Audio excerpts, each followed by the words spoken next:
um frasco de perfume e um último suspiro. Bem-vindo ao Silent Thread.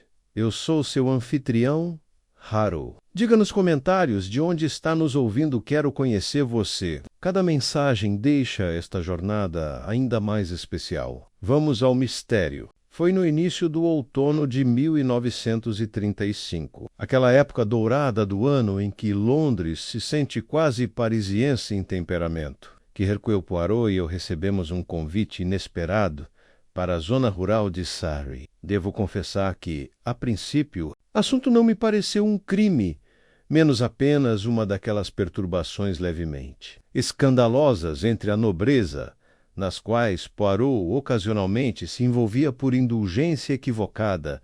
A carta chegou em papel de carta cremoso, com um aroma delicadamente floral e uma caligrafia impressionantemente elegante. Meu caro em Poirot. Houve um incidente trágico e inexplicável em Ashcroft Grange. Minha prima, a charmosa e brilhante certa Celestine Ashcroft, morreu há 2 noites, em circunstâncias que deixaram a família em um estado de terror silencioso. Os médicos afirmam que foi uma parada cardíaca menos causada talvez pelo choque. Mas não posso aceitar isso. Não havia motivo para tal choque. Ela estava no auge da saúde. E ainda assim, algo menos. Alguém menos a assustou ou a machucou. Peço que venha imediatamente. Descrição é de suma importância atenciosamente. Senhora Eugenia Willoughby.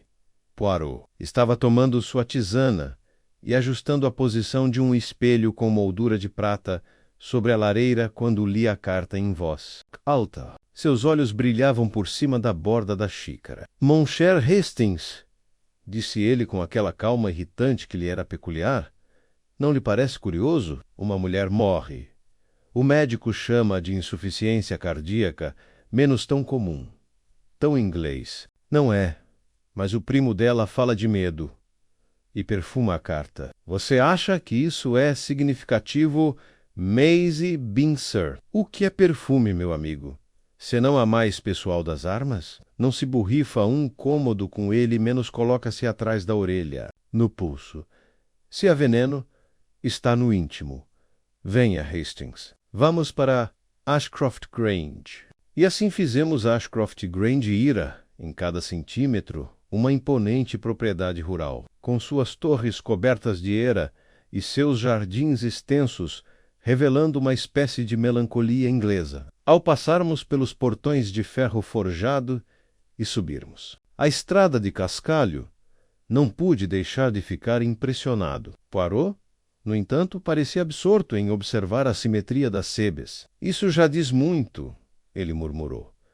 Fomos recebidos às grandes portas de carvalho pela própria Lady Eugenia. Uma mulher de talvez 50 anos, imponente e severa, vestida de preto de luto. Apesar da tragédia ser recente, suas mãos estavam firmemente entrelaçadas na cintura, e embora seu cumprimento fosse caloroso, seus olhos se voltavam para a escada, como se esperasse alguém menos ou temesse alguém. Vocês descobrirão, disse ela enquanto nos conduzia a uma sala de estar rica em damasco e retratos de ancestrais com sobrancelhas desaprovadoras, que todos aqui tinham algum motivo para amar ou odiar. Celestine, ela era complicada, ambiciosa, mais inteligente do que a maioria de nós. Alguns diziam que ela teria ido para o parlamento se não tivesse insistido em permanecer solteira. Os olhos de Poirot brilharam de interesse. E a morte dela ocorreu, onde, no quarto dela, ela foi encontrada pela empregada. O frasco de perfume em cima da penteadeira estava quebrado. Nenhuma outra marca, nenhum sinal de intrusão.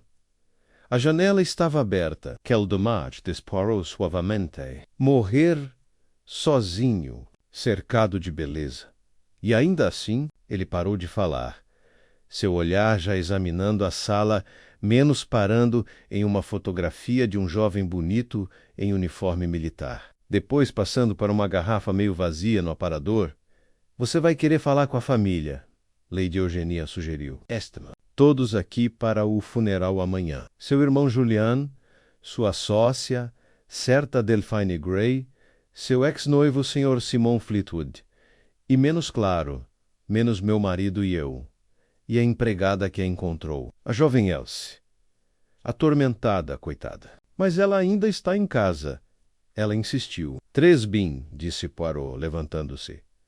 Vamos começar. Lady Eugenia. O cheiro deste caso, desculpe o trocadilho, já é curioso. Admito que senti o primeiro arrepio de inquietação. A casa estava silenciosa demais. Os cômodos arrumados demais, menos como se a dor tivesse sido cuidadosamente limpa e reorganizada. Poirot tocou meu braço de leve. Preste atenção, Hastings. Um frasco de perfume se estilhaçou, e com ele, uma vida. Mas por que quebrou? Essa é a questão. E assim, o mistério começou. Lady Eugenia nos conduziu pelo longo corredor de Ashcroft Grange, com um piso de parquet rangendo levemente sob os pés. A luz da tarde entrava obliquamente pelas altas janelas gradeadas, projetando sombras geométricas que me lembravam vagamente as grades da prisão. Poirot caminhava com elegância deliberada, o olhar passando dos retratos aos batentes das portas, catalogando mentalmente cada detalhe. Não gosto desta casa, Hastings, murmurou ele. É silenciosa demais, muito construída. Construído, sim, como se seus habitantes estivessem interpretando papéis, preparando um palco para o benefício de forasteiros. E nós, mon ami, somos o público para o qual eles nunca desejaram se apresentar. Chegamos a uma espaçosa sala de estar, onde 4 pessoas estavam sentadas no que parecia um quadro congelado. Um ar de civilidade frágil pairava no ambiente como uma névoa fina. Lady Eugenia fez as apresentações Julian Ashcroft, irmão de Celestine Sratá, Delphine Gray, sua sócia, Senhor Simon Fleetwood, ex-noivo de e meu marido, Lord Willoughby. Julian se levantou primeiro, um homem de 40 e poucos anos, nariz aquilino, cabelos ralos e ruivos, e o tipo de terno sob medida que se esforçava ao máximo para não chamar atenção. Ele estendeu a mão, flácida para Ela sempre foi intensa, disse ele abruptamente, sem preâmbulos. É isso que você vai ouvir de todo mundo. Intensa, brilhante, brilhante demais. Algumas pessoas se ressentiam disso. Algumas admiravam isso. Algumas, ele olhou brevemente para Simon, menos eram levadas à loucura por isso. Simon Fleetwood enrijeceu-se. Era mais jovem que Julian, tinha cabelos escuros, a estrutura esguia e a expressão cautelosa de um homem que já fora charmoso, mas que ultimamente se cansara do esforço. Sua voz era calma, mas firme. Não vamos começar a brincar de tribunal, Julian. Eu nem deixei flores ainda. Delphine Gray não se levantou. Permaneceu imóvel, com as mãos enluvadas cruzadas sobre o colo. Era pálida e serena, com uma beleza marcante e precisa menos o tipo de beleza que se espera encontrar não em gravuras de moda, mas em esboços arquitetônicos. Ela estudou Poirot com interesse clínico. Poirot, disse ela lentamente, lhe sabra. Você na imprensa continental, Celestine teria admirado seus métodos. Ela acreditava mais no intelecto do que no sentimento. E, no entanto, murmurou Poirot, sentando-se, ela usava perfume. O que é, N.S. Cepas, a mais sentimental das vaidades? Ninguém respondeu. Poirot deixou o silêncio se prolongar. Ela morreu no quarto, não é? Continuou ele. E foi encontrada pela sua criada, a jovem Elsie? Lady Eugenia assentiu. Patty, a ela que esperasse no conservatório. Ela está abalada, coitada. Mas é leal. Insistiu que deveria ficar para o funeral. Posso ver o quarto primeiro? Perguntou Poirot. Antes de falar com mais alguém, Julian hesitou. Você acha mesmo que há algo para descobrir? Os médicos foram claros. Insuficiência cardíaca induzida por estresse. Poirot sorriu sem entusiasmo. O estresse não faz frascos de perfume saltarem das vaidades e se estilhaçarem. Leve-me para o quarto, por favor. Enquanto subíamos a escada, Notei como Poirot prestava atenção a tudo. O espaçamento dos degraus, a mancha no corrimão, uma leve trilha de marcas no carpete que poderia indicar que algo havia sido arrastado ou derrubado. No topo da escada, uma porta pesada estava entreaberta. Isto era dela, disse Lady Eugenia suavemente. O cômodo adiante era elegante, feminino e tranquilo. Amblive, aroma, floral, porém amargo, pairava no ar. Poirot entrou e inalou. Delicadamente, jasmim não. Algo mais escuro, tuberosa, talvez, com vetiver. Ele foi até a penteadeira, onde cacos de vidro grosso formavam um semicírculo irregular no chão, como as consequências de uma pequena explosão. O frasco de perfume, ou o que restava dele, ainda brilhava entre os escombros. Poirot agachou-se e apontou. Observe, Hastings. A garrafa não caiu da borda, mas do centro. Foi arremessada menos, ou derrubada menos para o lado, de um ângulo. Deliberadamente ou não, alguém estava perto desta mesa. A janela para o jardim estava aberta. Poirot caminhou até lá e examinou o parapeito. Depois estendeu a mão e sentiu a borda. Havia um traço de umidade. Choveu ontem à noite? Lady Eugenia assentiu. Uma chuva rápida, logo após o anoitecer. Mas o peitoril está seco. A borda está úmida. Ele apertou os dedos. Alguém se inclinou para fora, por um instante, pouco antes do banho acabar, e não limpou o peitoril. Ele se endireitou. Só mais uma coisa. Cadê a tampinha da garrafa? Lady Eugenia piscou. O quê? A tampa. A rolha. Um frasco de perfume sempre tem uma. E, no entanto, não vejo nenhuma aqui. Todos nós procuramos visualmente. Nada, padaria. Ter rolado para debaixo da penteadeira? Sugeri. Não, Hastings. Não está aqui o que significa que alguém o pegou. E se o pegaram, não queriam que o encontrassem. Curioso. Neste CPA, ele se virou para Lady Eugenia. Agora, por favor, esta criada, Elsie, gostaria de falar com ela a sós. Ela nos conduziu pelo corredor até uma estufa repleta de eira e orquídeas. Uma garota de uns 20 anos estava sentada rigidamente num banco, torcendo os dedos no colo. Seu rosto estava manchado, os olhos avermelhados. Ela ergueu os olhos rapidamente quando entramos. Acerta. Celestine sempre foi gentil comigo, disse ela antes que Poirot pudesse falar. Juro Q-sim. Ela tinha seus caprichos, sim, mas notava as coisas. Ela me dava livros. Você a encontrou disporogenalmente. Ela assentiu. A CTI, mas a bati para trazer chá para ela. Ela não respondeu. Abri a porta e lá estava ela, no chão, perto da penteadeira.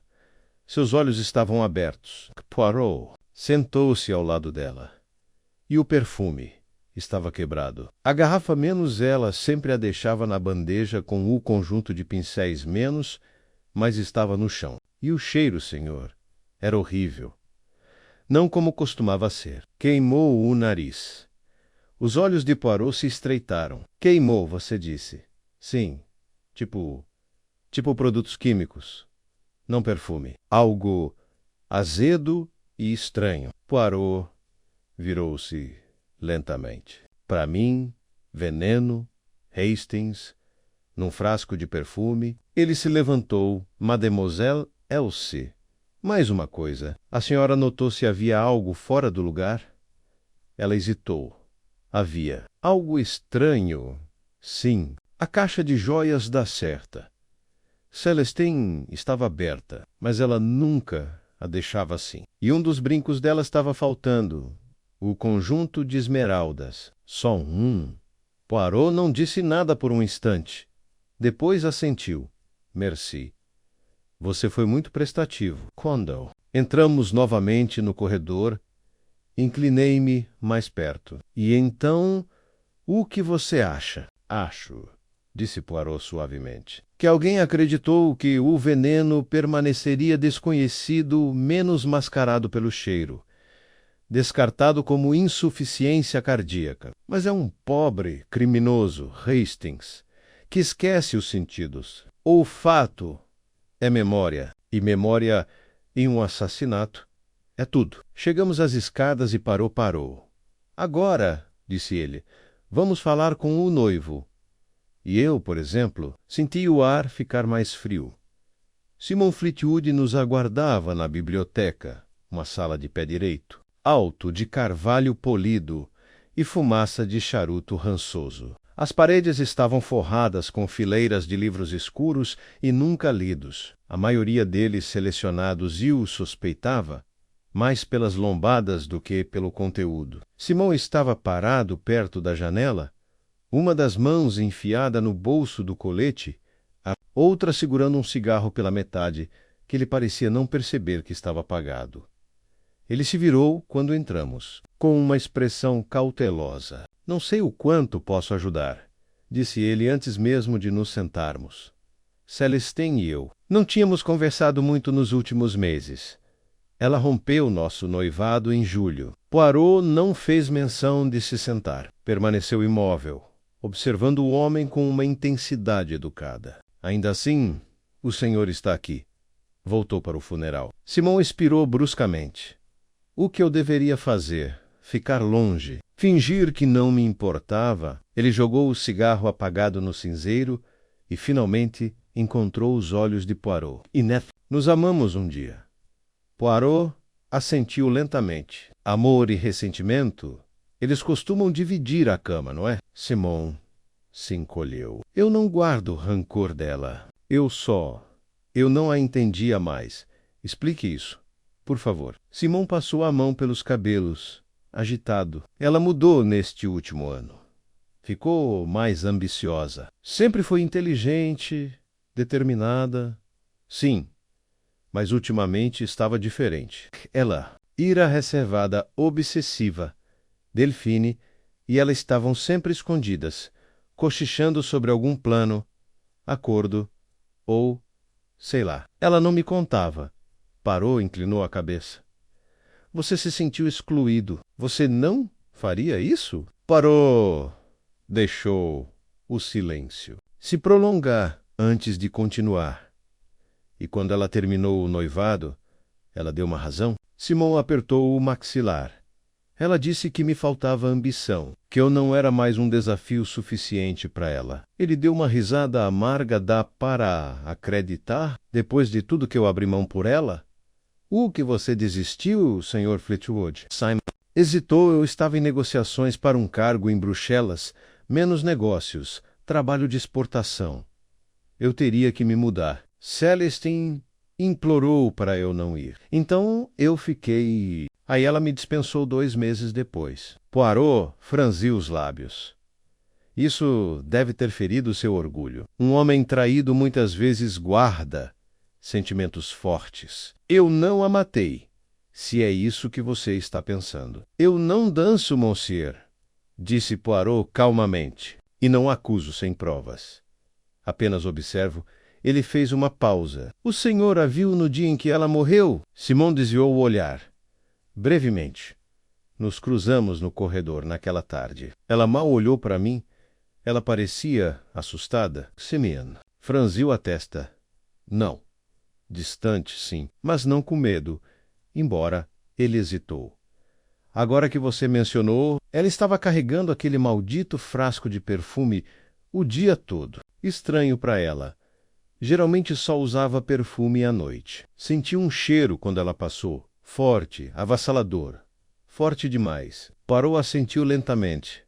Obrigado, monsieur. Isso é muito esclarecedor. Ao sairmos da biblioteca, virei-me para Poirot. Você acredita nele? A fé é para a igreja, Hastings. Eu apenas registrar. Ele diz a verdade, eu acho, em parte, mas a culpa nele. Embora seja pela morte dela ou por outra coisa, isso ainda precisamos descobrir. De volta ao corredor, Delphine Gray nos esperava. Ela permaneceu em perfeita imobilidade, como se estivesse em pose. Seu vestido verde escuro realçava a palidez de sua pele, e suas mãos enluvadas estavam dobradas como as de um enlutado em uma estátua antiga. Ela observava Poirot com aqueles olhos analíticos. "Presumo que você queira falar comigo agora", disse ela. "Vamos para o terraço?" Poirot concordou, e a seguimos por um par de portas francesas até o terraço de pedra com vista para os jardins. Uma brisa agitava as sebes, trazendo leve perfume de rosas. "Sei que você e a certa Ashcroft eram sócias", começou Poirot. "Apenas parceiras. Amigas desde a universidade." Sua voz era suave, experiente. Celestine era brilhante. Inquieta, sim, mas sua mente era como uma faca menos afiada, direta. "Estávamos planejando abrir uma consultoria feminina em Londres. Investigações discretas, aconselhamento jurídico, aconselhamento pessoal para mulheres que não podiam recorrer à polícia ou aos tribunais." Celestine já havia recrutado 2 patrocinadores. Poirot ergueu a sobrancelha. Ambicioso, de fato. Ela era apaixonada por justiça, especialmente por mulheres que sofriam maus tratos ou eram rejeitadas. Ela dizia que deveríamos ser os investigadores sombra menos o que a Scotland Yard ignorasse. Nós descobriríamos. Ela até criou os primeiros anúncios I.S. Plano. Tinha inimigos. Os lábios de Delphine se estreitaram bastante. O irmão dela, Julian, não aprovou. Ele disse que era impróprio. Simon chamou de projeto de vaidade. Até Lady Eugenia alertou contra isso. Mas Celestine não se importou. Ela estava determinada. "E você, Mademoiselle Grey, teve algum desentendimento?" Delphine desviou o olhar e depois voltou a encará-lo. Um dia antes de ela morrer. Nós discutimos. Ela queria assumir um cliente que eu considerava perigoso, um homem poderoso com conexões políticas. Ela não me disse o nome dele, menos apenas que ele tinha prejudicado alguém e se safado. Ela disse que pretendia expô-lo. Poirot ficou imóvel. "Você acha que a morte dela pode estar relacionada?" "Não sei, mas me assustou." Ela não quis me ouvir. Naquela noite, ouvia falando ao telefone em francês. Só entendi parte. Algo sobre o conteúdo da garrafa e a janela deixada aberta. Os olhos de Poirot brilharam. "De fato, muito interessante. Só mais uma coisa, mademoiselle. A senhora usa luvas?" "Sempre." Ela olhou para baixo. "Tenho um problema de pele." "Mas sim, geralmente... E quando foi a última vez que você viu Celestine?" "De tarde. Tomamos chá juntos no jardim. Ela disse que tinha algo para me mostrar, menos algum documento, mas depois mudou de ideia e voltou para dentro. Foi a última vez que a vi viva." Poirot inclinou a cabeça. "Merci. Mademoiselle Grey, a senhora me deu muito em que pensar." Quando voltamos para casa, olhei para ele e então... "O que você acha?" Ela tinha um inimigo, Hastings, um inimigo poderoso, e alguém nesta casa sabia o que ela estava planejando. Sabiai temia o que ela poderia revelar. Paramos na base da escada.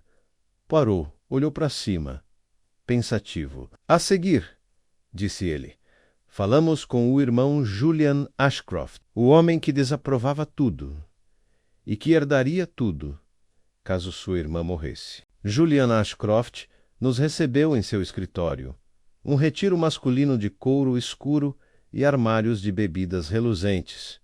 O ar carregado com um aroma de tabaco de cachimbo e polidor de móveis. Ele estava atrás de uma pesada escrivaninha de carvalho, arrumando e reorganizando um conjunto de pesos de papel prateados com uma precisão incansável, ao contrário da defensiva emocional de Simon ou da compostura gélida de Delphine. Julian exibia o distanciamento polido de um homem que havia ensaiado o luto até que quase lhe conviesse. "Perdoe a desordem", disse ele quando entramos, gesticulando vagamente para um quarto imaculado. Estive organizando os documentos financeiros da Celestin.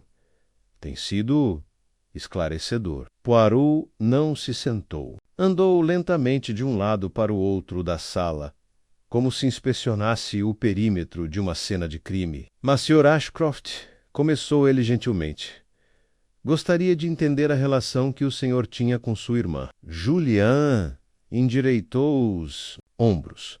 Não éramos próximos, mas éramos civilizados. Nosso pai faleceu há alguns anos, deixando a herança para ser dividida entre nós. Celestin tinha a maior parte dos fundos líquidos. Ele acreditava que ela tinha mais iniciativa. E eu, a casa e os jardins. Ela gostava desse arranjo. Disse que preferia mobilidade a tijolos e argamassa. E você se ressentiu disso? Julian deu um sorriso fraco. Claro, mas não o suficiente para desejar-lhe mal. O ressentimento nem sempre é violento, disse. Poirot, às vezes, é silencioso e duradouro menos como uma corrente de ar que enferruja as dobradiças de uma porta. Diga-me, monsieur, o senhor desaprovava os negócios dela? Ache mal concebido, respondeu Julian, sereno. Não era um negócio, era uma cruzada. Mulheres resolvendo problemas que a polícia não toca. Uma ideia atraente, sem dúvida, mas não sustentável. Celestin tinha um talento para o drama. Vocês discutiram várias vezes. Ela disse que eu era mesquinho, antiquado, e tinha medo de mulheres poderosas. Talvez eu tenha dito a ela que seria melhor se casasse bem e deixasse essa história de mistério para os romances policiais baratos. Os olhos de Poirot se estreitaram quase imperceptivelmente. Você achou que ela deveria se casar? Achei que ela precisava de castigo. Ela era instável. Você falou com o Simon, presumo? Ele também viu. Poirot se aproximou. E mesmo assim você foi ao funeral dela. Ficou hospedado nesta casa. Os dedos de Julian se apertaram em torno de um dos pesos de papel claro cussim. Ainda sou irmão dela. Poirot se virou, estudando uma fotografia na estante. Um retrato em preto e branco de Celestin e Julian mais jovens, sentados ao lado de uma mulher que presumi ser a mãe deles. As expressões das crianças eram distintas. Celestin, olhos brilhantes e desafiadora. Julian, rígido e reservado, já carregando o manto da responsabilidade. Como ela era quando criança, a voz de Julian suaviza-se inesperadamente, brilhante. Ela certa vez aprendeu italiano sozinha. Para poder ler Dante no original antes de uma excursão escolar a Florença, ela desafiou tudo menos a autoridade, as convenções, nossos pais. Ela era exaustiva, mas nunca era entediante. Poirot assentiu lentamente. E quanto ao comportamento recente dela? Ela estava com medo, ansiosa. Julian hesitou. Ela estava nervosa, atribuí isso aos negócios, ou ao Simon, ou a Delphine. Ela estava se afastando de todos. Pensei que talvez ela tivesse descoberto alguma coisa, menos algum segredo, que não estava pronta para compartilhar. Você sabe o que foi? Não. Poirot foi até o aparador e passou o dedo de leve pela fileira de decantadores. Ela foi encontrada com um frasco de perfume quebrado. Você sabia que ela o carregava consigo naquele dia? Não. Que estranho. Ela costumava ser minimalista com aromas, usava-os como pontuação, com parcimônia. Poirot assentiu, pensativo. E as joias dela? Faltava alguma coisa no quarto dela? Disseram-me que era um brinco, um do conjunto de esmeraldas, uma herança de família. Mas se o motivo foi roubo, por que levar só um? Por quê? Murmurou Poirot. Deixamos Julian em seu quarto de luto polido, enquanto caminhávamos. Pelo corador, finalmente falei. Você acha que ele está escondendo alguma coisa? Todos nesta casa estão escondendo alguma coisa, Hastings. Mas alguns segredos são mais antigos que assassinatos. Julian está de luto, sim, mas também respira mais aliviado com a partida de Celestine. Ele não sente vergonha disso. Isso o torna perigoso menos, mas não necessariamente um assassino. Poirot parou diante de uma porta fechada. E agora, man? Ami, falamos com a única pessoa que perderia tudo se Celestine tivesse sucesso. Lady Eugenia. Ela nos recebeu em sua sala de estar privativa, ainda vestida com o mais profundo luto, com a expressão fria e inabalável. Serviu o chá com a exatidão de uma mulher que se treinou para encontrar conforto no controle. Celestine não era fácil, disse ela após Poirot perguntar. Ela era brilhante, sim. Mas brilhantismo sem moderação é fogo sem chaminé. Ela queimava salas, pessoas, ideias. Você desaprovou o empreendimento dela? Eu temia, corrigiu ela. Não por razões morais, embora Julian tivesse muitas... Não, Celestine estava se metendo com homens mais poderosos do que imaginava. Uma amiga minha no parlamento me avisou que tinha começado a fazer perguntas sobre um deputado com um passado questionable. Ela me disse que tinha provas de irregularidades. Eu aconselhei a parar. Ela riu na minha cara. E agora? Ela está morta. Lady Eugênia pousou a xícara de chá com um leve tilintar. Será que alguém a silenciou? Mas não creio que tenha sido ninguém nesta casa. Somos peixes pequenos no lago em que ela estava se metendo. O olhar de Poirot se aguçou. Ela alguma vez falou em ser seguida?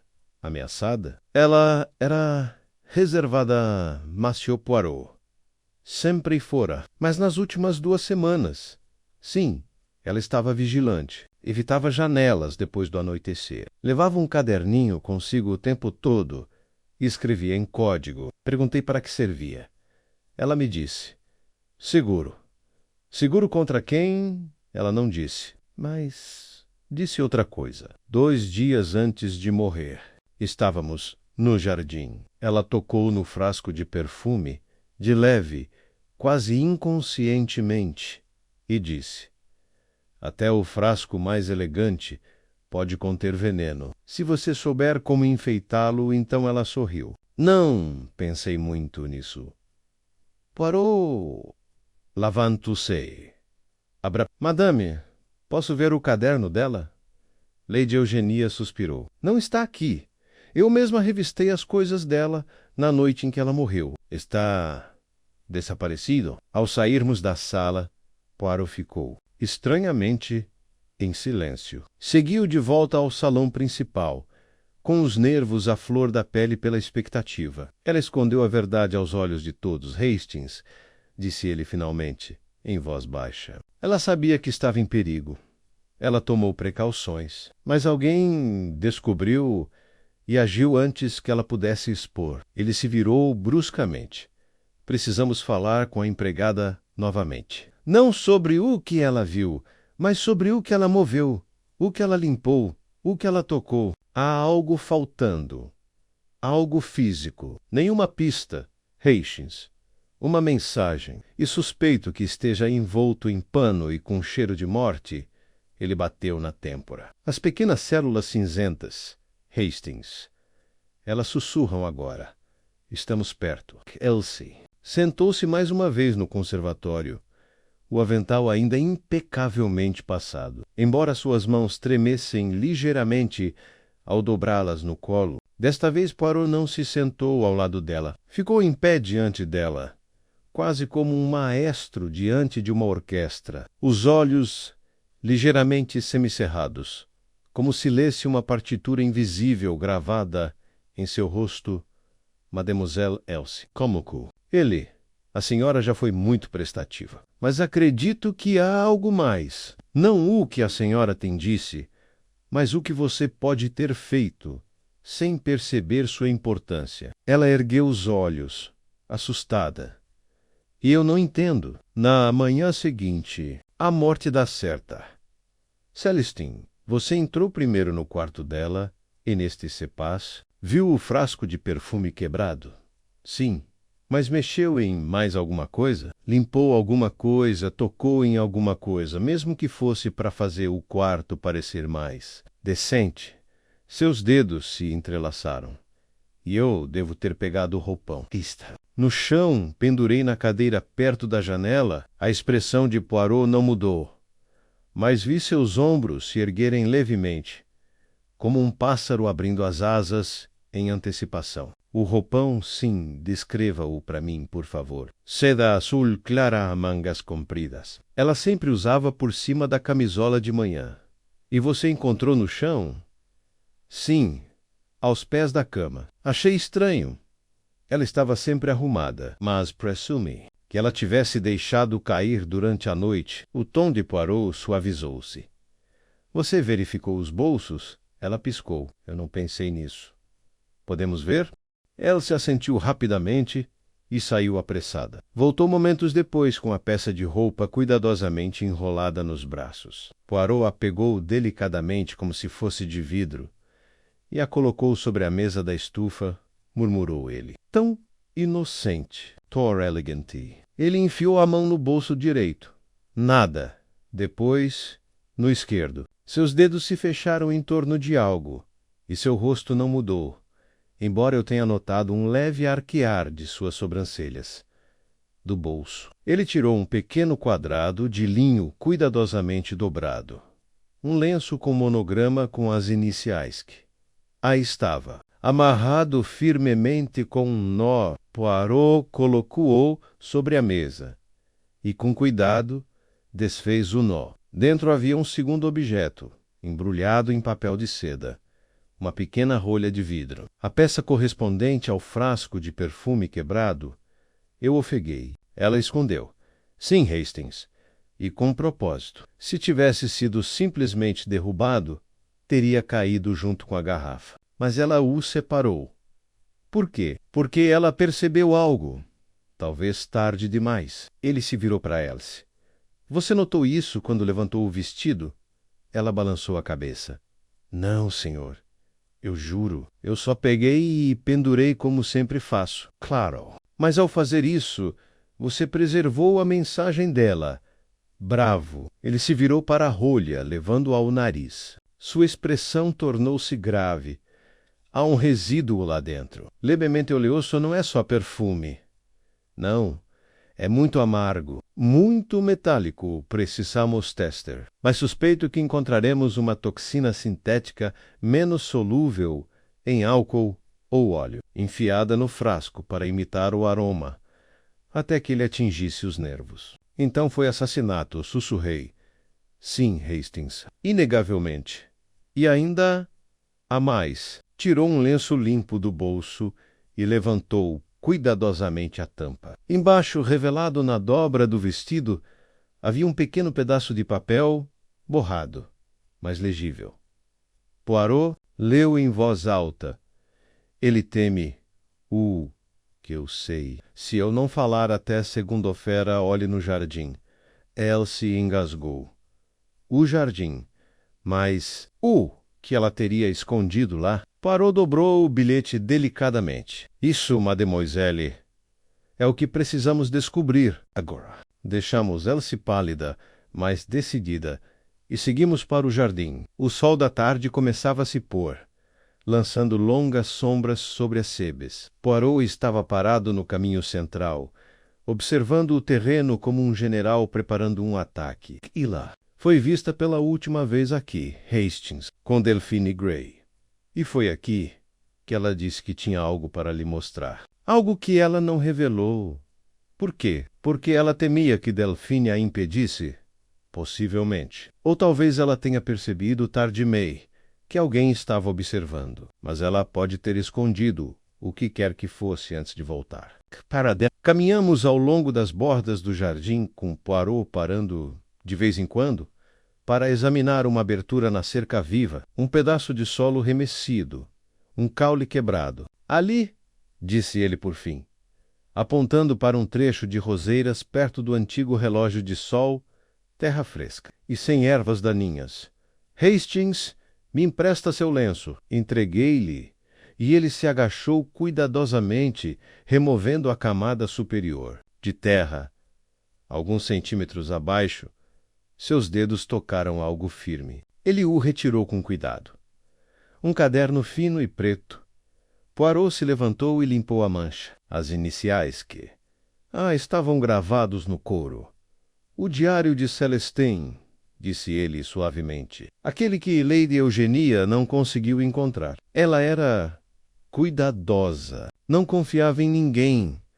Ele abriu a capa. Lá dentro havia páginas escritas com uma letra minúscula e inclinada. Algumas estavam em inglês, outras em francês, italiano, e algumas estavam codificadas, símbolos, números e taquigrafia. Poirot virou algumas páginas, franzindo levemente a testa. Ela não cita nomes diretamente, mas se refere frequentemente ao homem com o alfinete verde e à assinatura, que não corresponde. E aqui ela escreve: Delphine não sabe que fiz uma segunda cópia. Escondida. Ela nunca vai encontrar. Ele fechou o livro e olhou para mim gravemente.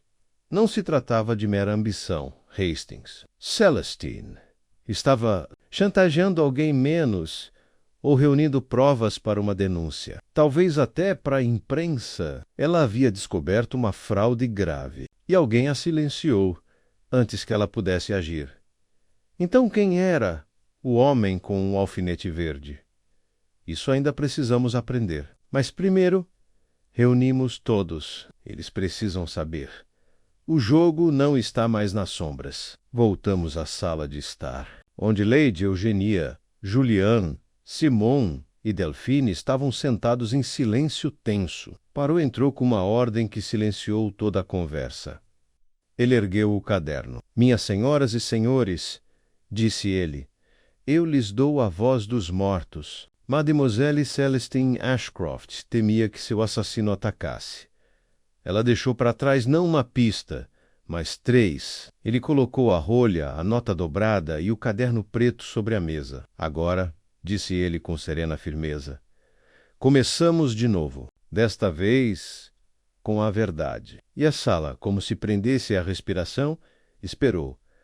Houve um longo silêncio após a declaração de Poirot. O fogo crepitava fracamente na lareira, e o ar estava pesado com o peso silencioso da revelação. Ninguam estendeu a mão para o caderno. Ninguém falou.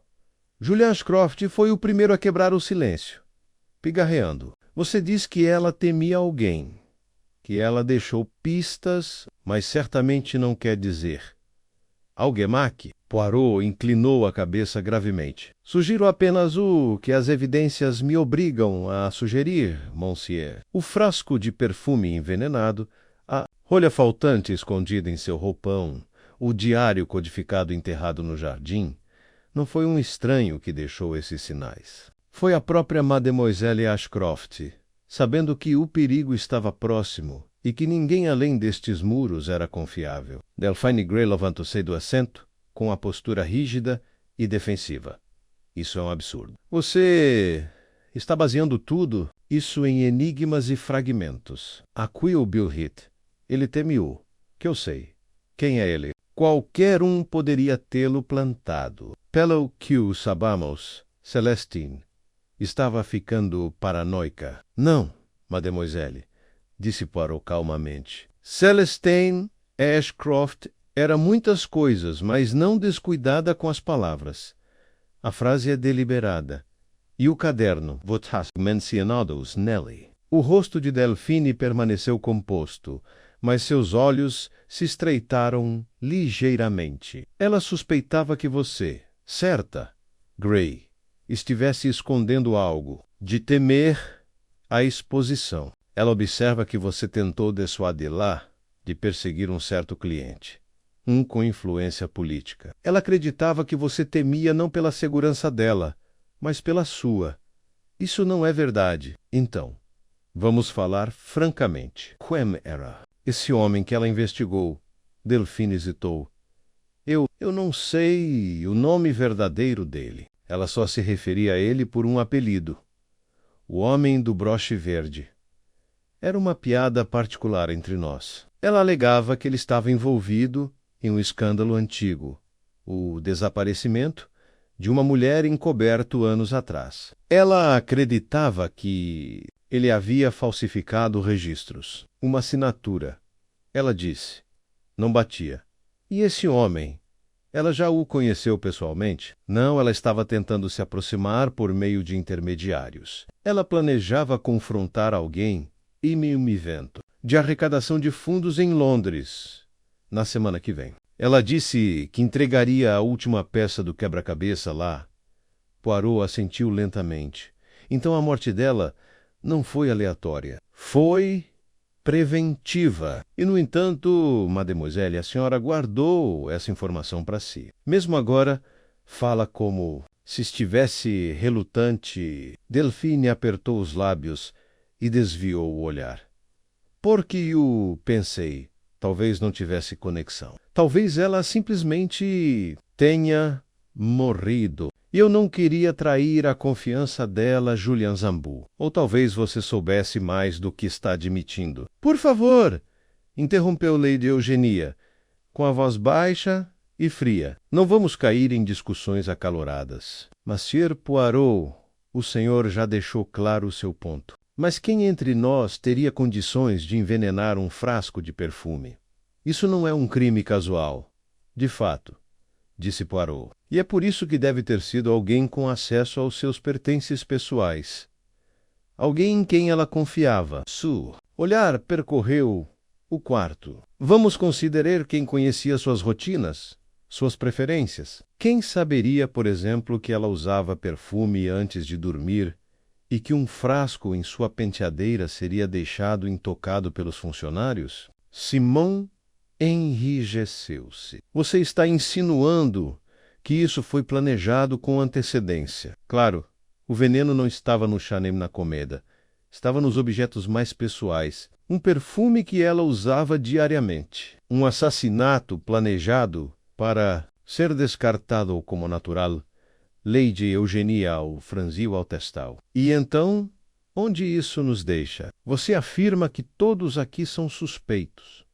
Mas certamente começou a reduzir a lista. Sim, disse Poirot novamente, silêncio. Vamos rever o que sabemos. Mademoiselle Ashcroft havia descoberto algo, uma inconsistência, uma verdade oculta. Ela temia por sua vida. Deixou para trás 3 pistas. Uma tampa desaparecida, um caderno enterrado e um bilhete enigmático. Cada uma delas aponta para a premeditação e para a traição. Ele se virou bruscamente. Julian Ashcroft. O senhor herdará a propriedade. Mas o veneno era sutil, psicológico. Não é o seu estilo. O senhor é direto, monsieur. Falta-lhe a delicadeza para isso. Julian se irritou. Obrigado, eu acho. Poirot seguiu em frente Monsieur Fleetwood. O senhor se feriu. Sim. Mas um crime passional exige rapidez. O senhor teve oportunidade, talvez, mas não há paciência para a premeditação. E o senhor foi visto pela governanta retornando de uma longa caminhada, bem na janela de tempo em que o veneno teria feito efeito. Pode ir, por enquanto. Simon afundou um pouco na cadeira, com alívio e ressentimento misturados em seu rosto. O olhar de Poirot voltou-se então para Lady Eugenia. A senhora, madame, é protetora, cuidadosa, uma criatura de estrutura. A senhora temia pela sua sobrinha, sim, mas temia ainda mais o escândalo. A senhora não a matou, mas escondeu algo. Lady Eugenia ergueu o olhar bruscamente. O queer. Dizer as finanças da família. O caderno menciona um empréstimo privado. Celestine descobriu uma transferência feita para o seu nome por um lobista conhecido. Ela acreditava que você tinha ligação com o alvo dela. Ela pretendia confrontá-lo, mas hesitou. Por quê? O rosto de Lady Eugenia estava pálido, mas ela permaneceu serena. Ela estava enganada. Aquela transferência era para pagar uma dívida antiga. Nada mais. Ela viu conspiração onde só havia complicação. Talvez, disse Poirot. Ou talvez você temesse que ela arruinasse o nome da sua família por uma cruzada que você não entendia. Mas, repito, não foi assassinato. Por fim, ele se virou para Delphine. Mademoiselle Gray, disse ele suavemente, A senhora tinha motivo e meios. Celestine confiava em você. Vocês trabalhavam juntas. Era a única que poderia ter acesso ao frasco de perfume dela sem causar alarme. E tinha um motivo para impedi-la, não apenas medo, mas preservação. Ela estava prestes a expor um homem, ligado ao seu passado. Delphine ficou imóvel. Meu passado? Ela disse calmamente. Poirot assentiu. O homem que ela estava perseguindo, aquele com o alfinete verde, era seu antigo empregador, aquele de quem você nunca fala, aquele cuja assinatura aparece em um contrato de trabalho falsificado encontrado nas últimas páginas deste caderno. Você fez parte disso, talvez involuntariamente, talvez sem saber menos, mas sabia o suficiente para ser implicado. A voz de Delphine era fria. Isso é mentira, não disse Poirot gentilmente. É a verdade, mademoiselle. E quando Celestine se recusou a parar, você entrou em pânico. Não pretendia amotá-la. Você esperava que ela adoecesse, parasse, adiasse. Mas ela aplicou o perfume naquela noite. E você percebeu tarde demais o que tinha feito. O rosto de Delphine então se desfez. E a máscara caiu. Eu não queria que chegasse a esse ponto, sussurrou ela.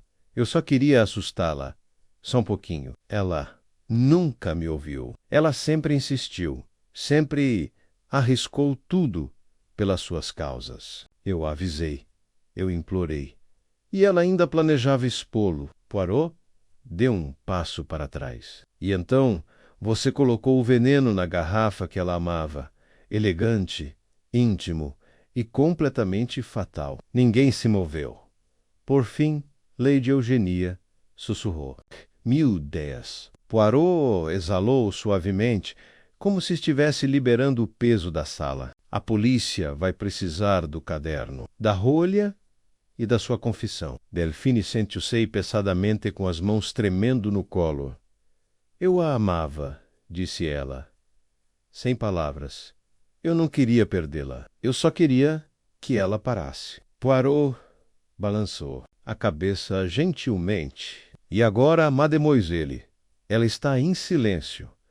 E você precisa encarar o que resta. E com isso, o mistério em Ashcroft Grange foi finalmente exposto.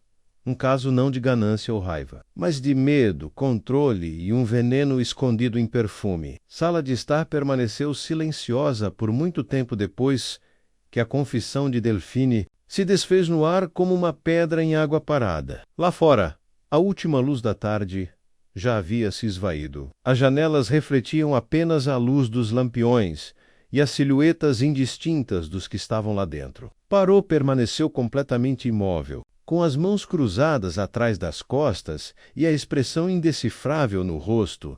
Delphine. Grace sentou-se curvada na beirada da cadeira, perdendo a compostura. As luvas haviam caído, literal e figurativamente. Ela olhou para as próprias mãos como se elas não lhe pertencessem mais. Ninguém teria acreditado em mim, disse ela baixinho, se eu tivesse tentado explicar sobre ele, sobre o que aconteceu antes. Fiquei em silêncio por anos. Então Celestine descobriu. Ela sempre encontrado coisas, e ela não deixava passar. Ela disse que o silêncio me tornava cúmplice. Você estava com medo? Diz Poirot gentilmente. Medo de ser exposta junto com ele. E medo de perder a única pessoa que conhecia a sua verdade. Delphine ergueu os olhos lentamente. Não era só medo. Era vergonha. Eu confiava nele. Eu era jovem, idealista. Acreditava que ele apoiava as causas das mulheres. Não percebi que ele estava me usando para encobrir seus casos, para assinar declarações falsas, para mentir por ele quando necessário. Quando fui embora, jurei que nunca mais diria o nome dele. Poirot assentiu levemente, com tristeza. E quando Celestine começou a desenterrar o que você havia enterrado, você temeu que o passado destruísse o futuro que você tinha acabado de começar a construir. Delphine expirou. O som rouco. Eu nunca quis matá-la. Eu tinha acesso ao perfume. Adicionei a toxina pensando que ela ficaria doente. Seria forçada a descansar. adiaria seus planos. Eu disse a mim mesma que era um aviso, mas ela usou o perfume naquela noite com mais intensidade do que nunca. Foi repentino. A voz de Simon Fleetwood quebrou o silêncio, ríspida e incrédula. Mas você poderia ter dito alguma coisa. Depois você nos deixou acreditar que era natural. Você nos deixou, meu, acredite nisso. Delphine olhou para ele. Você acreditaria se eu tivesse dito que envenenei o perfume dela? Mesmo se eu dissesse que era só um aviso? A boca de Simon abriu-se, mas não obteve resposta. Julian falou em seguida. Em voz baixa, todos nós achávamos que a conhecíamos, mas ela não se revelava completamente a nenhum de nós. Ela via a verdade nas pessoas. Esse era o seu dom menos e a sua maldição. Poirot virou-se para a Lady Eugênia. Madame, foi a senhora quem nos trouxe aqui. A senhora sentiu que algo estava errado. Seus instintos estavam certos. A expressão de Lady Eugênia era indecifrável. Eu conhecia Celeste muito bem.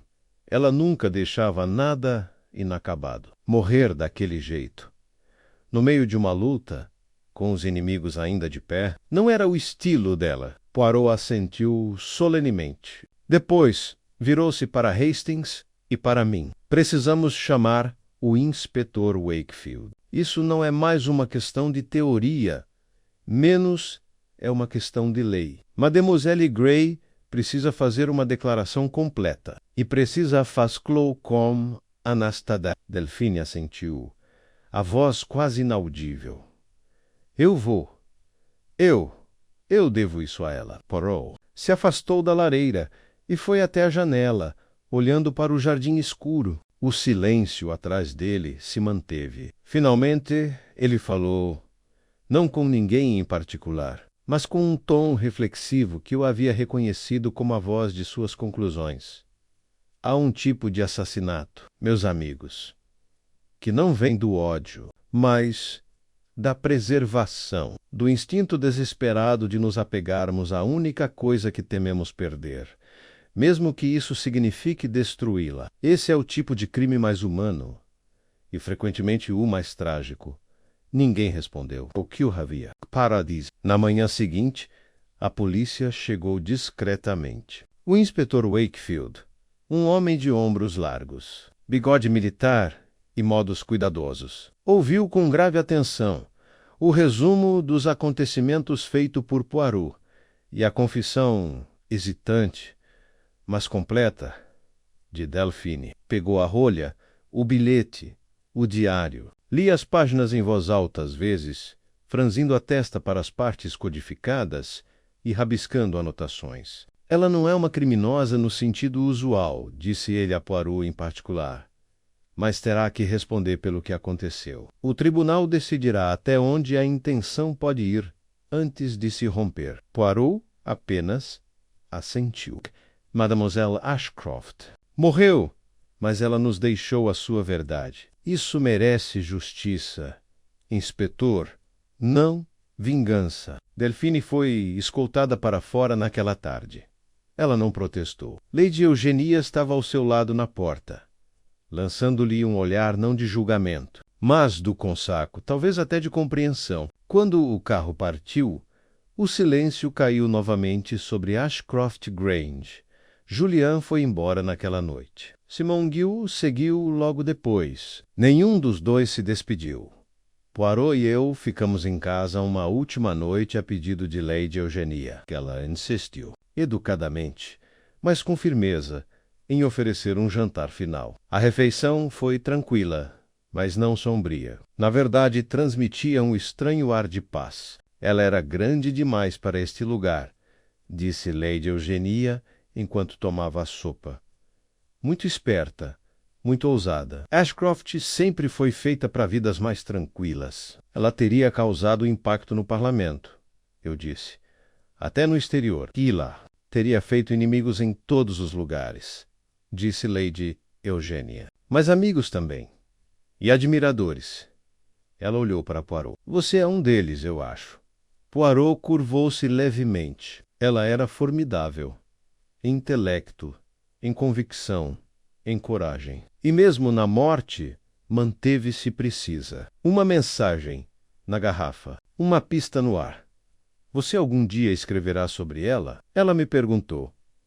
Talvez, respondi, surpreso com a pergunta. Mas não sei se faria justiça a ela. Escreva como ela era, disse Lady Eugênia, levantando-se. Não como uma vítima, mas como uma mulher que desafiou o mundo a atacar primeiro. Naquela noite, Poirot sentou-se perto da lareira no salão de hóspedes, aparando um charuto e batendo o queixo, pensativo. Juntei-me a ele e servimos uma última taça de xerez para nós dois. Era um caso estranho, eu disse. Sem impressões digitais, sem instrumentos contundentes, só um frasco de perfume. Ah, mas, Manami, respondeu Poirot, nunca foi o objeto que importou. Foi a intenção. Assassinato não se comete com uma arma, menos se comete com uma decisão. Delphine decidiu silenciar Celestine. Ela acreditava estar escolhendo a misericórdia, mas era apenas controle. E o diário, Purgantine? O diário, disse ele suavemente, falará por Celestine agora. Ele terminará o que ela não conseguiu. Ela tomou um gole de xerez e então se recostou. Veja bem, Hastings, esta é a tragédia. Assassinato, mesmo cometido pela mão mais gentil, é sempre barulhento. Mas a verdade deve sussurrar. E com isso, Hercule Poirot fechou os olhos, a luz do fogo dançando em sua expressão, tão composta e exata como sempre menos, mesmo em reflexo. Amanhã deixaríamos Ashcroft Grange, mas o aroma do perfume e o peso dos segredos permaneceriam por muito tempo depois de termos partido. Partimos de Ashcroft Grange na manhã seguinte, sob um céu cinzento, com as nuvens movendo-se baixas e lentamente pelas colinas de Surrey. A grande casa ergueu-se atrás de nós, sua fachada coberta de eira silenciosa e sombria, como se o próprio edifício tivesse absorvido a dor e a culpa deixadas por aqueles que haviam passado por seus cômodos. Olhei para trás apenas uma vez, enquanto o automóvel se afastava, avistando Lady Eugênia em uma janela alta. Uma figura alta e negra. Imóvel atrás do vidro, Poirot sentou-se ao meu lado em silêncio contemplativo durante a maior parte da viagem. Só depois de passarmos pelos portões de ferro é que ele se mexeu, ajeitando delicadamente os punhos da camisa com o cuidado de quem organiza os pensamentos. Você está quieto esta manhã, comentei. Ele deu um sorriso fraco. É preciso ficar em silêncio depois de um caso como este, Manami. O silêncio é a música apropriada para uma tragédia. Ainda não consigo acreditar, eu disse. O planejamento envolvido. Envenenar o perfume de alguém parece um método tão sutil e íntimo. Um crime cometido não por raiva, mas por bem, proximidade. Exatamente. Poirot assentiu. Foi isso que o tornou tão perigoso, tão inteligente. O crime não nasceu de um acesso de raiva, mas de reflexão. Exigiu cálculo, acesso, tempo. Foi quase delicado. E essa é a terrível ironia. Franzi a testa. Mate-o. Ele me olhou, com os olhos calmos e firmes. Usar um objeto pessoal, ligado à memória e ao ritual para impregnar o perfume que uma mulher carrega na pele, pouco antes de dormir menos com veneno. É um tipo de traição tão íntima que quase parece o amor transformado em cinzas. Delphine Gray não agiu por ódio. Ela agiu por medo de perder a pessoa que lhe deu coragem. E no final, ela destruiu. Não disse nada. Pela primeira vez, não houve argumento em mim. Naquela noite, de volta ao nosso apartamento em Londres, Poirot me chamou ao seu escritório. Havia um telegrama aberto em sua mesa. É do inspetor Wakefield, disse ele, tocando levemente a mensagem. O laboratório confirmou a substância no frasco de perfume. Uma forma modificada de acetato de tálio, inodoro quando diluído, mas letal em concentração suficiente. Estremeci. Tálio já foi usado antes, não é? Sem gosto. De ação. Lenta. Perfeito para um envenenador. E os sintomas imitam muitas doenças naturais. Fadiga, confusão, parada cardíaca. O colapso de Celestine teria parecido inteiramente plausível para qualquer médico, se ela não tivesse deixado suas pistas, ponto S, e ela não tivesse confiado em sua própria previsão. Nunca teríamos sabido. Ele abriu uma pasta ao lado do telegrama e me mostrou várias transcrições do caderno de Celestine. Comecei a decodificar a cifra, disse ele, com a ajuda de um amigo da S. Reté. É mais complexo do que parecia à primeira vista. Uma vez traduzidas, pintaram um quadro mais complexo do que esperávamos. Celestine não estava apenas investigando um vago escândalo político. Ela estava reunindo evidências de corrupção institucional, envolvendo registros de emprego falsificados, doações de campanha ocultas e um suposto encobrimento da denúncia de uma mulher desaparecida. O homem anônimo com o alfinete verde, menos a quem ela se referia no código Comou. Homem Esmeralda foi central para tudo isso. Mas ainda não há um nome. Eu disse. Nada, Doretto. Parou, deu um leve sorriso. Porque ela sabia que talvez não vivesse o suficiente para expô-lo. Então ela fez algo muito mais brilhante. Ele abriu na última página. Lá, com uma caligrafia cuidadosa e laçada, havia uma lista de 6 assinaturas, fotocopiadas ou copiadas à mão, cada uma com leves inconsistências nas laçadas de certas letras. Celestine as estudara, anotara, e na margem escrevera. A verdade está na tinta. Ele assina com a mão de outro homem. Poirot deu um tapinha na folha. Falsificação. Falsificação consistente e praticada. Um escândalo quando ligado a financiamento de campanha ou documentos legais. E uma pista menos se a polícia quiser segui-la. E Delphine? Perguntei.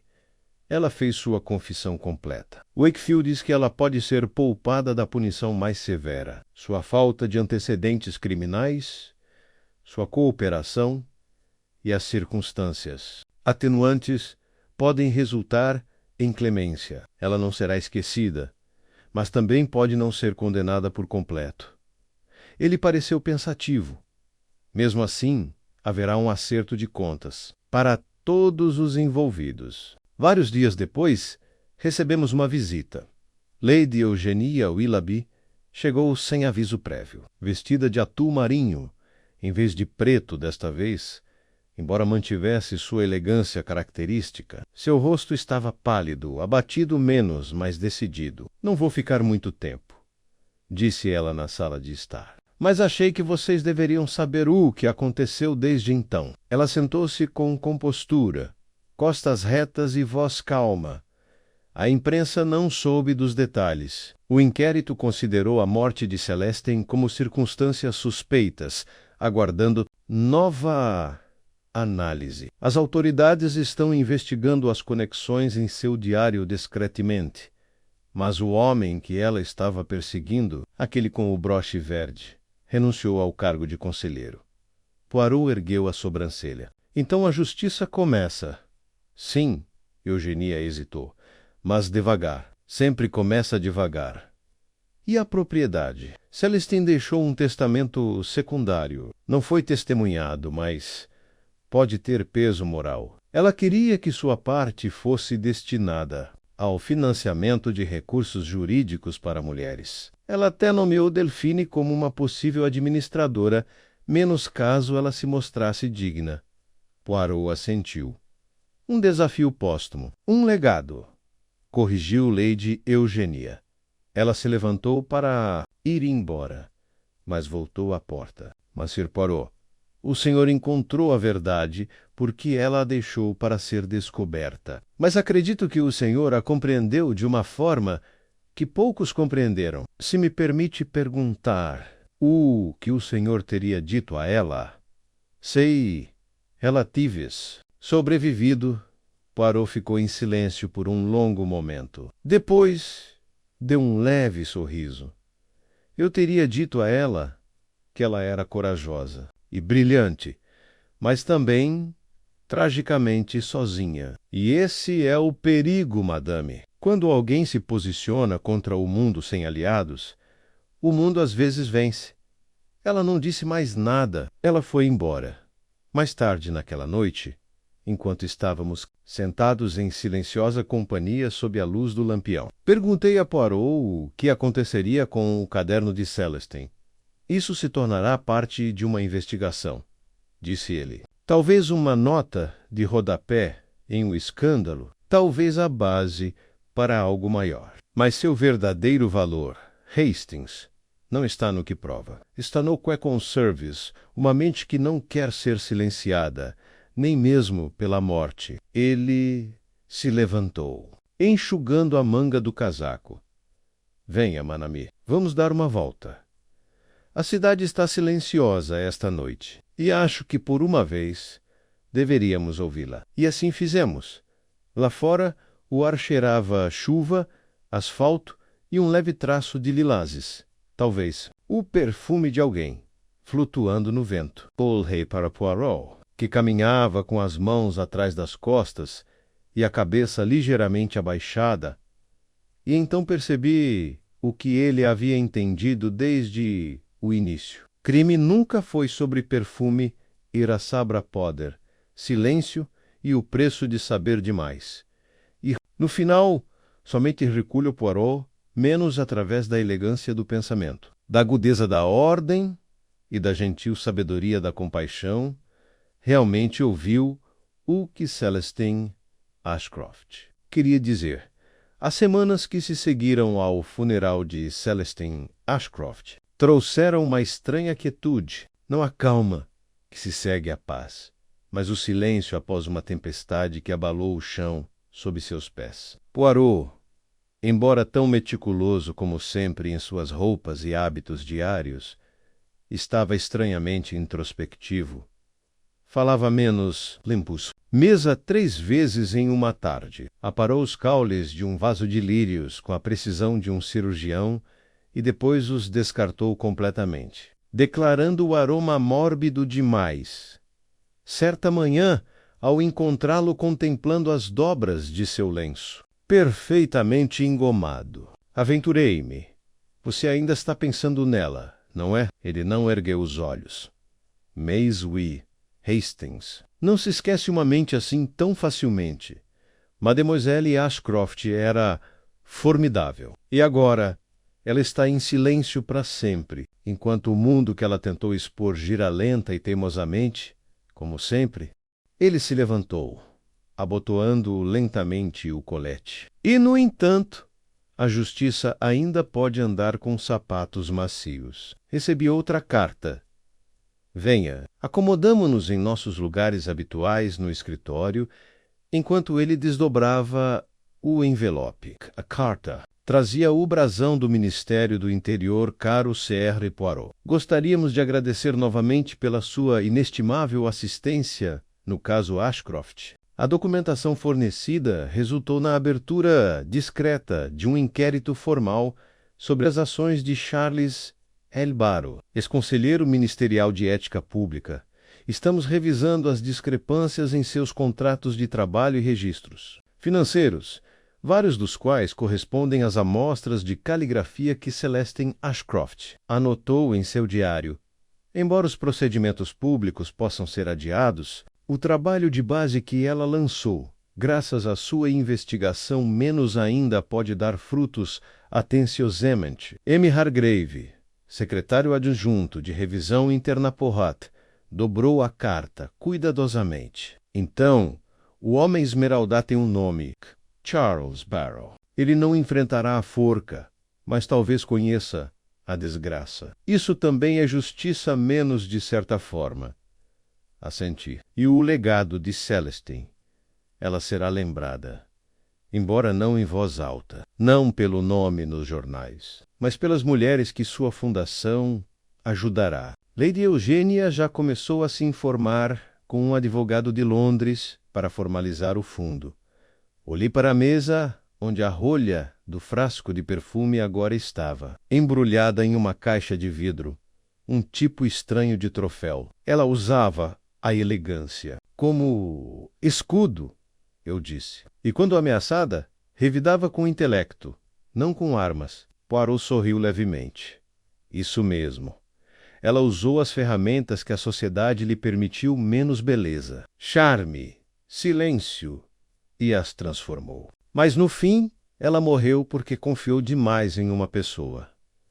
Delphine, eu disse baixinho. Sim, Delphine Gray, que não era vilã nem inocente. Mas a frágil coisa no meio, o coração imperfeito, tentando guardar muitos segredos ao mesmo tempo. Houve uma pausa. Eu me pergunto o que Celestine pensaria dela agora. Poirot refletiu. Ela teria pena dela, eu acho. E talvez, em alguma pequena parte, a perdoasse. Mas ela jamais a desculparia. Mais tarde, naquele dia, fizemos uma visita a um endereço em Bloomsbury. Por insistência de Poirot, chegamos sem avisar. Era um modesto prédio de tijolos vermelhos, com eiras subindo pelas laterais e um leve cheiro de tinta e papel vindo de uma janela aberta. Uma nova placa de latão havia sido afixada na entrada. Ashcroft Trust, para assistência jurídica e advocacia para mulheres lá. Dentro, um jovem funcionário nos guiou até uma sala ensolarada, repleta de arquivos, livros e máquinas de escrever recém-desembaladas. Na mesa ao fundo, Lady Eugenia revisava um documento, com as luvas pretas deixadas de lado pela primeira vez. Ela ergueu os olhos e deu um breve sorriso. Você veio. Poirot inclinou a cabeça. Para ver o início de algo. É raro ver as consequências da justiça se estenderem tanto além do julgamento. Ela apontou para uma prateleira no canto. Os livros de Celestine, aqueles que ela escondia da Grange. Decisões judiciais, histórias de reformas, até antigas memórias de espionagem. Ela lia tudo. Poirot passou o dedo pelas lombadas, parando em uma... A psicologia do engano. Ela entendia que mentiras nunca são aleatórias, disse ele. Cada uma tem sua arquitetura. E Celestine sabia ler plantas. Lady Eugenia deu uma risada suave, um meio suspiro. Ela era exaustiva, mas nunca teve medo de ser difícil. Sempre elogiamos seu brilhantismo. Mas acho que o mais valioso era a sua clareza. E a clareza, disse Poirot, é sempre perigosa. Para aqueles que sobrevivem na neblina, ela ficou séria novamente. Haverá resistência, é claro. O fundo será chamado de radical, desnecessário, político. Mas vamos continuar. Por ela. Poirot assentiu, e saímos logo depois, com o sol projetando longas linhas douradas na calçada, enquanto caminhávamos. Ela teria gostado daquele escritório. Eu disse. Livros, máquinas de escrever, linhas retas, ela teria transformado aquilo. Num campo de batalha, respondeu Poirot, com as palavras como armas. Naquela noite, depois do jantar, Poirot abriu um último envelope que chegara pelo correio. Abriu-o lenta e cuidadosamente, e suas sobrancelhas se ergueram em surpresa. É da Mademoiselle Gray, disse ele. Fiquei tenso. Da prisão. Ela não está na prisão, Hastings. Ela foi colocada sob um tipo de tratamento de custódia menos reabilitação, como chamam agora, com aconselhamento e supervisão. O tribunal foi misericordioso. Ele leu a carta em silêncio e depois a entregou para mim, Sr. Poirot. Não peço perdão, só compreensão. A cada dia tento reconstruir o que deu errado dentro de mim. Acho que começou não com a investigação dela, mas com o meu silêncio. O silêncio se torna pesado, insuportável, até apodrecer a mente. Envenenei um frasco de perfume, e com isso envenenei meu futuro. Mas no seu rosto não vi julgamento, mas decepção. Isso, Tomés, diga a Hastings que me lembro de sua gentileza, e diga à memória de Celestine que nunca mais fugirei da verdade. D. G. Devolvi. A carta em silêncio. Poirot colocou-o na cômoda e fechou a gaveta delicadamente. E então ele disse, bem baixinho, o caso está encerrado, Hastings, mas não esquecido. Nunca isso. Apagamos as luzes. O mundo lá fora estava novamente cheio de barulho e agitação. Ônibus resmungavam pelas ruas. Buzinas de carros soavam distantes e vozes passavam sob as janelas. Mas dentro dos nossos quartos havia apenas o eco do perfume, elegante, trágico e impossivelmente humano. E Poirot, mestre da ordem em um mundo desordenado, permaneceu sentado em meio a tudo isso, com os olhos fixos na escuridão, como se estivesse ouvindo algo que só ele conseguia ouvir. Um sussurro de verdade. A última resistência de uma mulher, o cheiro da justiça que permaneceu. Muito tempo depois que a garrafa foi quebrada.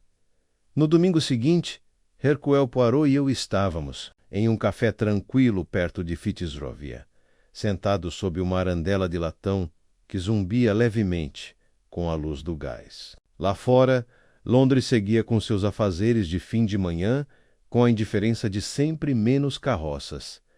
Estalavam. Sinos repicavam baixinho de uma igreja distante e entregadores de jornais gritavam sobre política continental. Mas, no nosso canto, o tempo corria de forma diferente.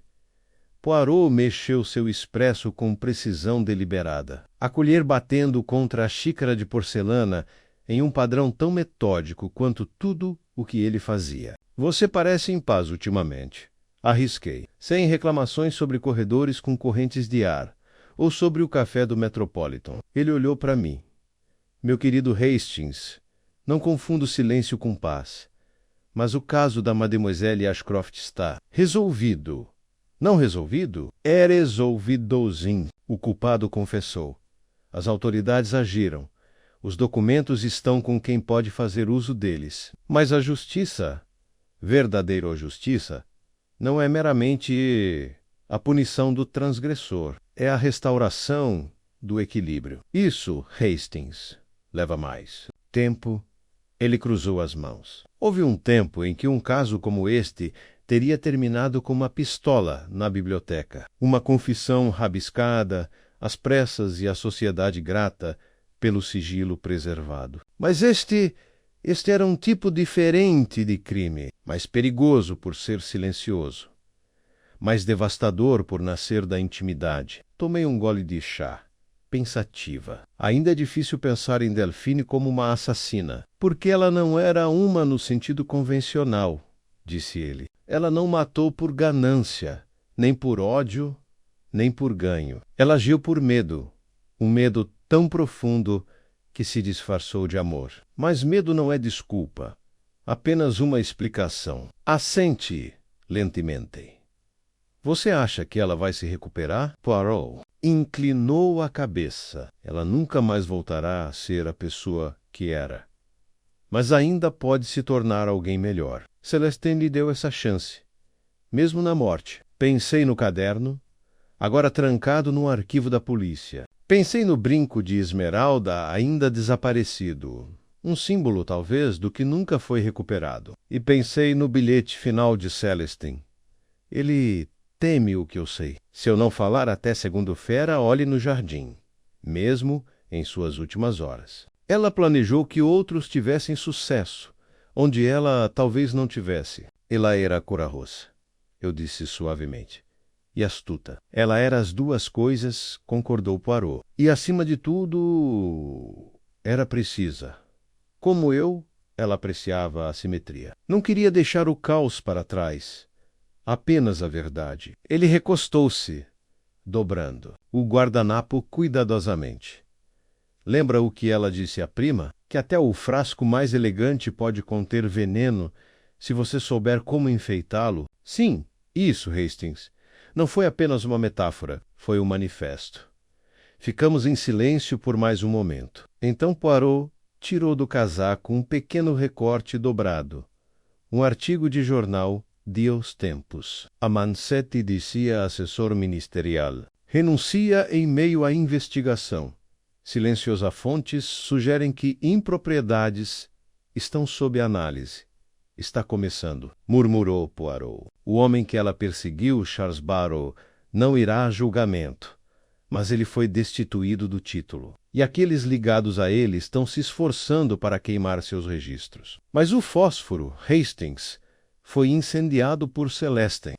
O artigo, o texto era cauteloso, cheio de linguagem rebuscada e fontes anônimas, mas as implicações eram inconfundíveis. Ela nunca receberá o crédito, eu disse. Poirot dobrou o jornal.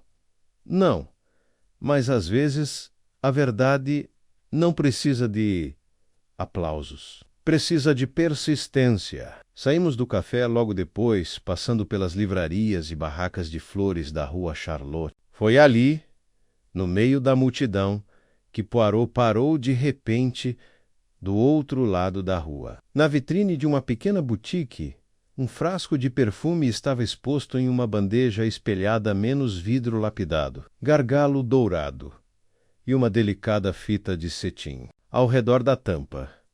Ele olhou para aquilo por um longo momento. Elegante. Eu disse, despreocupadamente. Não me diga que você desenvolveu um novo hobby. Ele balançou a cabeça. É estranho, não é? Que algo destinado a realçar a vida a menos aroma, beleza, ritual, possa ser transformado tão sutilmente. Em uma arma. Observamos uma jovem entrar e pegar o frasco, sorrindo enquanto testava o aroma em seu pulso. Poirot se virou. Ela não sabe que perigo. Se escondia atrás dessas garrafas. E nem deveria precisar saber. É isso que fazemos, Hastings. Protegemos o mundo, impedindo-o de saber com que frequência ele oscila.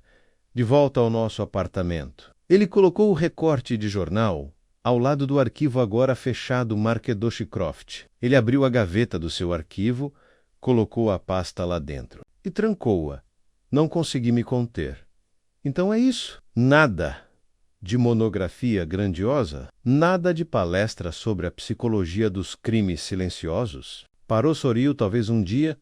Por enquanto, estou satisfeito. Nem toda a história precisa ser contada em voz alta. Às vezes, as menores verdades, o perfume no ar, o pedaço de papel no bolso, são o que guia a mão da justiça silenciosamente. E então, com muito cuidado, ele tirou da gaveta um único raminho preservado de lilás seco, um que ele havia tirado do jardim de Ashcroft. Ele colocou-o num pequeno envelope e escreveu, com uma caligrafia perfeita para a lembrança. Naquela noite, Londres dormia sob uma chuva fina. As luzes da cidade se turvavam na névoa, e em algum lugar, sob as pedras úmidas de Ashcroft Grange, o eco da voz de uma mulher pairava, não de raiva, não de tristeza, mas de convicção. Celestin Ashcroft não partiu em silêncio. E por causa de Hercule Poirot, o mundo não teria permissão para esquecê-la. Não totalmente. Nunca. Era quase Mahanoy quando encontrei Poirot em sua poltrona, as mãos cruzadas sob o queixo, o cômodo iluminado apenas pelo brilho brusuleante da lareira e pela luz fraca de um abajur. O arquivo sobre Celestin Ashcroft havia sido reaberto, os documentos ali dentro espalhados como um leque, seu diário, a confissão assinada de Delphine, o relatório do laboratório confirmando o veneno e vários artigos resumidos sobre o desmantelamento silencioso da carreira de Charles Barrow. Suponho, disse eu, sentando-me à sua frente, que esse seja realmente o fim de tudo. Poirot olhou para mim com firmeza. Não, Hastings. Ainda não é o fim. Só quando reconhecermos o que este caso tem a oferecer. Ele levantou a rolha da caixa de vidro sobre sua mesa e girou-a entre os dedos. Isso, disse ele suavemente, foi a arma do crime. Mas não só isso. A arma era a confiança, intimidade, proximidade, um amigo que pudesse tocar sua pele sem suspeitar. É aí que reside o verdadeiro perigo. Ele colocou a rolha no chão. A confissão de Delphine foi genuína. Seu remorso, autêntico. Mas o remorso não apaga a intenção. Ela sabia o que fez. E fez sua escolha. E Celestine? Perguntei. Celestine também sabia, não que ela fosse morrer, não exatamente, mas que estava trilhando o caminho do medo de outra pessoa. Ela se precaveu dos riscos, deixou pistas, escreveu o diário, enterrou a verdade em camadas de perfume e tinta. Ela estava preparada para a traição. Mas não de Delphine, murmurei. Não, concordou Poirot. E foi isso que a destruiu. Podemos nos preparar para as crueldades do mundo, Hastings, mas não para a lâmina na mão de um amigo. A lareira crepitava. Lá fora, a chuva havia parado, e as ruas lá embaixo brilhavam com o reflexo da luz do gás. Poirot se levantou e foi até a janela, cruzando as mãos atrás das costas naquela postura familiar de reflexão. Não houve nenhuma perseguição dramática, nenhuma arma sacada no último momento. Apenas uma garrafa, um sussurro. Campbell no bolso. Uma mente se desfazendo diante da ideia de se expor, mas, sejamos claros, Celestine, acho que sua evidência desencadeou uma reação em cadeia. Um homem com poder e segredos caiu. E embora ela não suporte ver isso, o plano dela tornou-se realidade. Ele se virou para mim. Não fui eu quem resolveu este caso. Apenas o caminho que ela deixou. Deixei isso se acalmar por um instante. Então, curioso, perguntei. E se ela não tivesse deixado o bilhete ou escondido o diário? Ele deu de ombros levemente. Então, teria demorado mais. Mas, eventualmente, as contradições teriam se tornado mais gritantes. Um brinco faltando. Uma rolha faltando. Um aroma que queimava em vez de encantar. A mente que percebe tais detalhes. Minha mente, Hastings, menos ainda teria falado. Ela pareceu satisfeito, mas não presunçoso.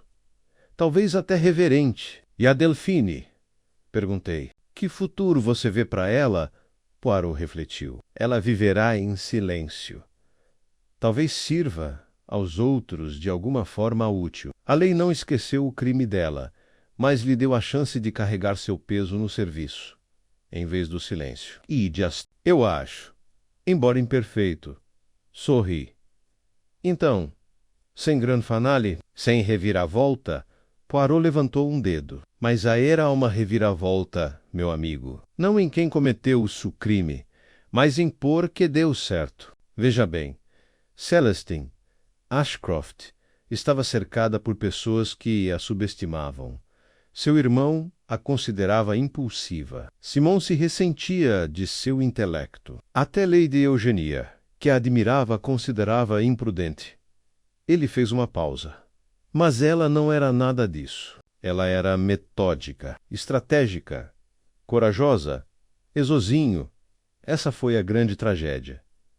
Ela ter lutado sozinha? Recostei-me. Ela lutou e mudou as coisas. Poirot assentiu, quase para si mesmo. Sim, ela mudou as coisas. Ele se moveu para apagar a lamparina. E agora, Hastings, precisamos dormir. Amanhã haverá outro caso, outra farsa. Mas por esta noite, lembramos de uma mulher que usou as armas que o mundo lhe permitiu.